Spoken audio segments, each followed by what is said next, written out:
At 300 a.m., my fence was burning like a slow fuse. Melted orange cords snaking through the slats toward my sub-panel, while blue strobes washed the maple trees, and across the street, the HOA treasurer, Cheryl Whitman, stood barefoot in a bathrobe, pointing at me and yelling that I was the danger, even as Deputy Sloan held up the scorched plug he'd just pulled from the fire and looked at her like, "Come on." I didn't say much. I just watched the cord spit and die in wet dirt and thought we really got here over a hairdryer. My name's Evan Cole. I do low-voltage work for a living. Solar and batteries and clean wiring. I live on a cul-de-sac called Willow Bend Meadows, where the mailboxes match, and the covenants come typed in 12-point fear, and if you've ever been the quiet guy, people think they can push. You know exactly the kind of neighborhood I'm talking about, you know what I mean. It started on a sticky Saturday morning when I heard a sound that didn't belong to any yard tool. A bright whine cutting through sprinklers and birds. And when I looked up, there was a bubblegum pink cord crawling across my lawn, up my brick into my exterior GFCI outlet, like it paid rent, and on the other side of the line stood Cheryl, with sunglasses covering half her face and a towel on her head, like a crown blow-dryer, screaming arm. He raised in a friendly wave that felt like a dare. "Power's out on our side," she shouted. "I'm doing my roots before the HOA brunch. You don't mind, huh?" I told her, as even as I could, that plugging into my house wasn't neighborly's help. It was theft, and she tilted her head. Like I'd spoken. Greek said it was 5 minutes. I wouldn't even see it on the bill, called me a team player, so I took a photo with a nice crisp, 10:11 a.m., timestamp, and said, "A team player knocks and asks," and she huffed and unplugged, and tossed a "people used to be helpful on this street" over her shoulder, and yeah, that happened. That afternoon, I labeled the breaker, the way I label everything habit from work. And that night, I checked my cameras, watched her come back at 3:02 p.m., and again near sunset. Same routine, plug and blast and strut. Even left a folding mirror by the fence, like she was opening a pop-up salon. Confidence turning into infrastructure before my eyes. Monday. I called the HOA office not to rant, just to ask about policies, and the secretary said there wasn't anything specific about cross-property power. But Cheryl had just submitted a proposal to restrict exterior outlets for safety. So I laughed, apologized for laughing, then hung up and built a plan that spoke her language without hurting anybody. Because I'm not in the harm business. I'm in the consequence business. In my workshop, I have an isolated sub-panel for tools, a safe 240V mode that never touches the house circuits, so I wired a decoy exterior box to a protected test line, the kind that trips and fries cheap devices without risking people. And the next morning when that pink cord slithered across the grass again, I waited, flipped my feed, and the pop was clean and small and perfect. The hairdryer died like a bad idea. Cheryl jumped back and jabbed a finger and told me I'd broken her dryer, and I said she'd plugged into my house. She said it was my outlet, so I had to maintain it. And I said, that's not how electricity works. And by 4:15 p.m., a notice showed up on my door for unauthorized modification of exterior power infrastructure. Signed Treasurer Willow Bend Meadows, HOA-C. Whitman, complete with something called an electrical harmony clause, which was new to me. I didn't explode. I built a binder, the power files. Because pettiness with tabs is still evidence, photos and timestamps camera stills, of her creeping to the outlet smart meter logs that spiked every time her dryer screamed a close-up of the folding mirror at my fence. the small trench she dug to route the cord around my motion lights. Everything printed and calm.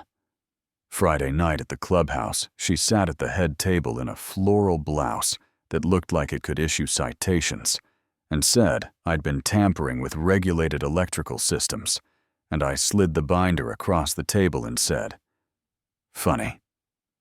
You should say that, because here's you on my outlet at 10:11 a.m., 3:02 p.m. Sunset, here are the meter spikes. Here's the trench, and you could see her brain trying to outrun the timestamps board members coughing to hide laughs. Cheryl hissing, this isn't over-promising what I already knew. The next morning I found an orange cord, half buried under mulch along the fence routed around my sensors, like a raccoon with a blueprint. So that night I wired a fake exterior socket to a portable surge monitor, instead of the grid, and at 11:41 p.m., the monitor beeped the plug. Tip melted. The log wrote down the exact draw and time, like a little notary. And I was feeling steady until I noticed my meter cover sitting a hair off center, called the city, and Inspector Clint crouched and ran a finger along the lip and said, "Be that gray residue, jumper. Clips, someone tried to piggyback your line. Lucky it didn't spark. Filed a report." And that's when the tired sank into my bones. The tired you get when you've been right too many times, and it still doesn't matter. Cheryl answered with a 900-word electrical safety update to the HOA list, accusing me of dangerous modifications that threatened neighborhood harmony. There was even a paragraph about electrical privileges, and I replied with the city's clean note and one sentence: "Please refrain from accessing private property." And her garage started humming that night, a generator chugging like a mad lawnmower. And the next morning, her husband Gavin was in the ER with carbon monoxide poisoning, lucky to be breathing. And I stood on my porch with my coffee staring at the empty driveway and felt something complicated, not triumph, not pity, exactly. Just the heaviness of someone else's bad choices spilling onto everybody's lawn. 2 days later, she hosted a backyard safety council under a patio umbrella and handed out flyers that said, "Protect Willow Bend." From Power Parasites. 12 neighbors came half bored, 2 ready to riot. Deputy Sloan walked in quiet and said, "Whitman, you can't hold a meeting about a resident. You were warned to stop contacting. Pack it up." The crowd vanished like foam. And that night, I found an envelope on my porch. No name. A photo of my house at 2:13 a.m., taken from across the street, with 4 words scrawled on the back. "This isn't over." And I called Sloan, and he said we can do stalking and harassment. Now it'll stick, and I signed the papers. And then at 3:00 a.m., the alarm screamed, and the fence was burning, and the same slat had a new cord threaded through it, and accelerant soaked the dirt. Sloan stomped and sprayed and shook his head, said we're way past warnings, and they brought her out of her kitchen with soot on her fingers and a clipboard clutched like a life vest, muttering about balancing the current, and the cuffs clicked quiet, but final. If this were clean, the credits would roll there, and for 2 weeks, it looked like they might. Kids on bikes again, mailboxes getting fresh paint, neighbors waving with their whole hand for once. Then a white van with Eastlake Holdings on the door rolled up to Cheryl's house, and contractors went in. And a couple days later, county records said the buyer was an LLC who paid cash, and a moving truck arrived in the dark. And the next morning, the lamps were the wrong kind of bright, clinical, and humming, and the woman in the driveway had shorter hair and a steady smile, and the same posture, and said, "Morning, Evan," like nothing had happened. And that night, my voltage monitor blipped once the kind of kiss a thief gives a lock. And when I checked my sub panel, the cover was a whisper open. And inside, a small black transmitter was clipped to the neutral custom. Not cheap. And Sloan turned it over in his hand and said, "Whoever built this knew what they were doing." And the city cut her power the next day for irregular feedback, and she watched the truck like it had insulted her ancestors. Friday at 7:41 p.m. My house went dark, but the grid was fine. I jogged to the side yard and found my manual disconnect thrown to off and padlocked with a shiny lock that wasn't mine. Pulled the footage at 7:42 p.m., and there she was in a hoodie and gloves with her HOA badge clipped like a joke flashlight in her teeth, wrench in her hand. So I sent the video to Lou, the HOA president, and to Sloan, and to the HOA mailing list. With the subject, unauthorized power interference. Visual confirmation. And my phone buzzed with neighbors saying thank you finally, and Lou showed up looking done and said permanent removal. We should have done it months ago, and I said folks need to see things with their own eyes. And he nodded, because he knew. The final shot wasn't cinematic. It was petty and small and mean. Midnight again. A thin chemical stink by the fence. A fresh cord through the same slat. A Frankenstein power strip on her side. Wet dirt like she wanted the current to jump me. Calling Sloan while I hosed the cedar before it flashed him. Kicking her back door. Her coming out. Wild-eyed.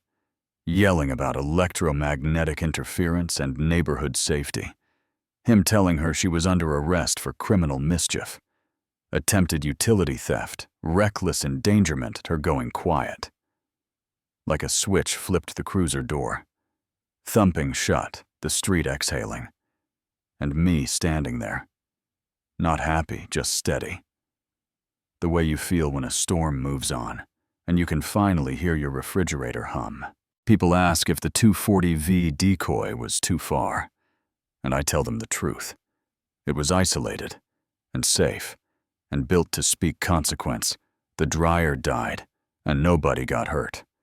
What escalated wasn't my panel. It was the belief that rules bend for whoever pushes hardest, and all I did was stop bending. The twist that lingers is this. If you only hear the punchline, you could cast me as the villain, and her as the crusader. And for about a day, some folks did. Then they saw a photo with a timestamp. Then they saw a trench. Then they smelled smoke at 300 a.m. And receipts have a way of outliving rumors. You know what I mean. So here's where I leave it, because stories like this never end with balloons. They end with silence and labeled breakers, and a neighborhood that finally learned the difference between protection and policing. And a porch light that sometimes flickers once before it steadies old wiring, or a reminder, take your pick. If you made it this far, tell me if I was right to build that decoy, or if I crossed a line. Tell me what HOAs are supposed to be in your world, shields or swords, and if you've had a neighbor bend a rule until it burned, then blame the smoke on everybody else. Drop your story below. Push back, agree, argue. I can take it.